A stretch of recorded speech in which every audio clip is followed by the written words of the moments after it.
I will make a presentation about our pilot experience, the Magnus Effect. Its main aim is applying in an educational environment the new approaches used in an offshore wind energy industry.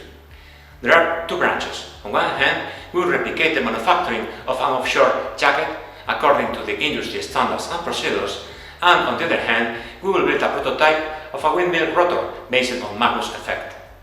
There are three groups of participants: teachers and students belonging to our institution, CIFP Someso, but also companies that are already taking part in this type of projects, the real ones, that will provide us the technical documentation needed to implement it.